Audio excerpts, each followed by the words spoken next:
Hi everyone, this is Linda, your holistic wellness coach with Instinctive Seoul.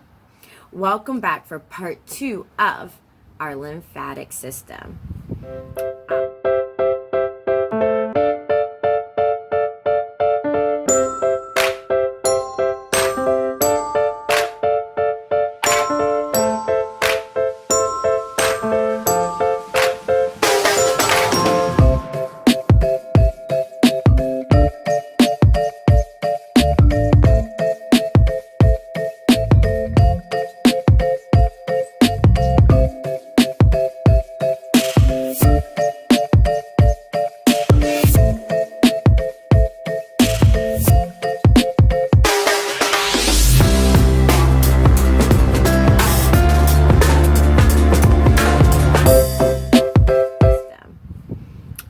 In part 1, I talked about what the lymphatic system is, how it works, and how it helps to prevent us from growing cancer or developing cancer.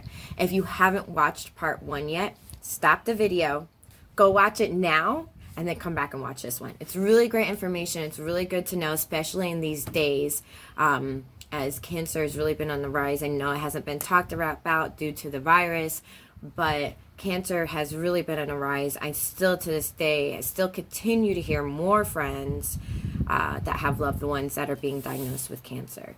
So it's really great information to know, and as well as the lymphatic system helps our immune system. It helps prevent us from getting sick from said viruses.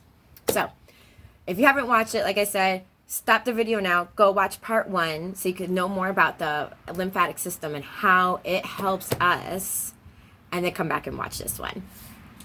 So in this video, I'm going to talk about blockages in our lymphatic system, indications of blockages, how blockages affect our body, and how to prevent blockages, as well as some ways to help our lymphatic system function more efficiently and stay healthy. So our lymphatic system, like I said in part 1, has part of our lymphatic system is lymphatic vessels, and in those lymphatic vessels are valves that open and close, and sometimes those valves don't open and close properly. So what do you think happens if your lymphatic vessel has fluid flowing and then one of the vessels or a couple of the vessels stay closed and it doesn't open to let the fluid flow? It's opening, fluid is flowing, then it closes, and then it opens, and then it closes, and then it doesn't open again. So now the fluid can't flow. So what do you think happens then? The fluid just sits there. The fluid containing viruses, bacteria, toxins, and cancer cells sit there. It has nowhere to go because the valve is closed. So if there's a section of your lymphatic system and the valve stays closed, and the fluid can't flow, now there's still pressure. All that fluid is sitting there throughout the rest of your lymphatic system from that point moving down. And now all of those vessels stay closed because they can't open, the other valves can't open if there's pressure from the fluid sitting there pushing against it. Now, if the fluid was flowing because that valve was open and the fluid flows, and now the pressure is being released, and now that valve can open, and so the fluid can continue to flow. But if one stays closed and that fluid stays there and can't flow, now it's applying pressure on the next valve, and then that valve can't open. So now from that point moving forward, the fluid stays stagnant. It sits there with the bacteria and the viruses and the toxins and the cancer cells. So imagine your right leg. In your right lower leg, one of the valves in your lymphatic vessel stays closed and the fluid can't flow. And from that point going downward, and the rest of your lymphatic system or vessels, all of the fluid stays there, stays stagnant.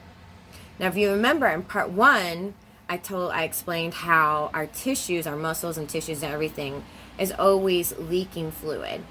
However, we don't notice it. We're unaware of it because our lymphatic vessels take in that fluid. That's what our lymphatic fluid is made of, as I explained in part 1. It's that fluid that's being leaked from our from our tissues and muscles. So, if fluid, from that point on your lower right leg, where the valve stays closed.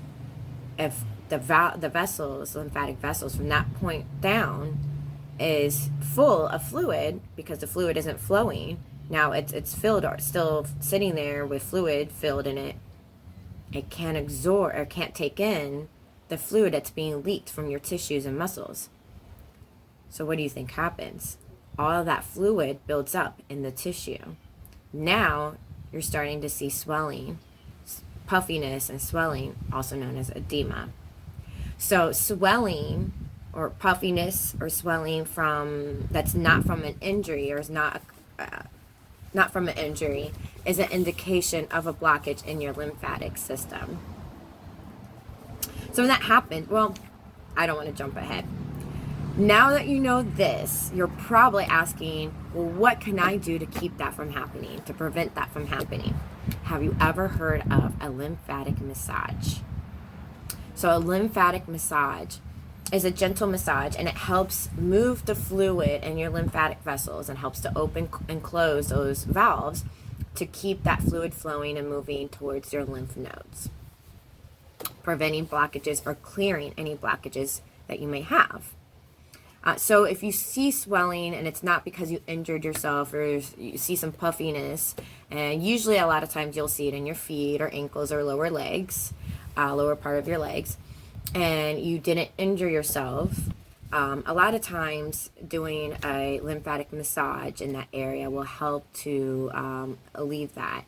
It'll help to, even if you have an injury and your injury is healing, a lot of health professionals also use lymphatic massages to help with the recovery of surgery, to help your body detox, as well as help to lower the swelling and bring the swelling down. Because if you keep you're doing that lymphatic massages to keep the lymphatic fluid flowing, then the lymphatic vessels could continue to take in the fluid that's been built up in the tissue, causing the swelling, and then keep that flowing to the lymph nodes and eliminate it, and it just keeps taking in that fluid. So it helped to bring down the swelling quicker.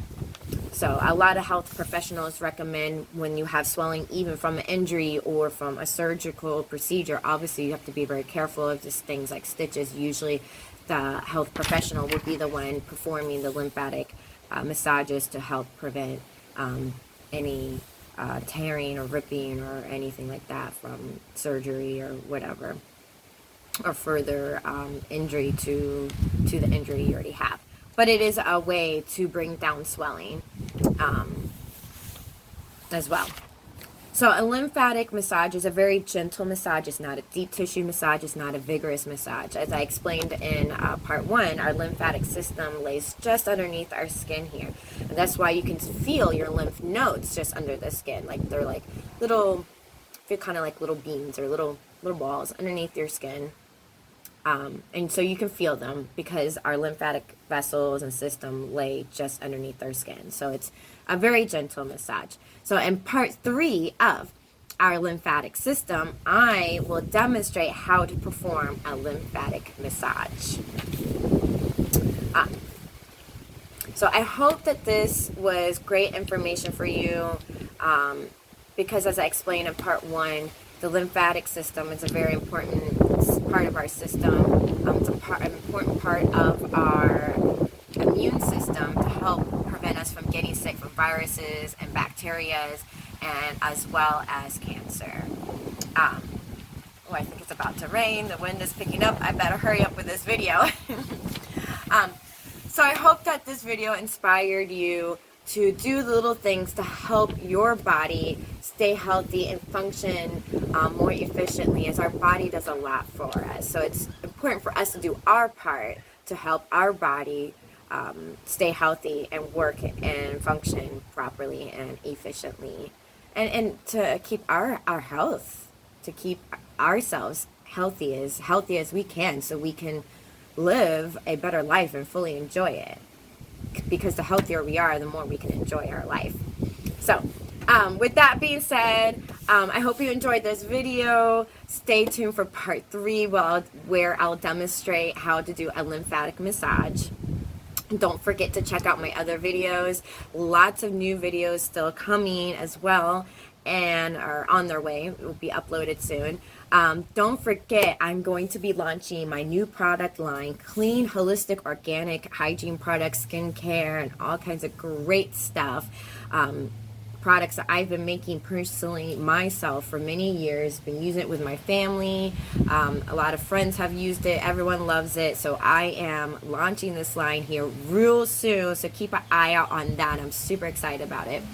Don't forget to check out my Facebook page, Instinctive Sayol, as well as my Instagram page, Instinctive_Sayol.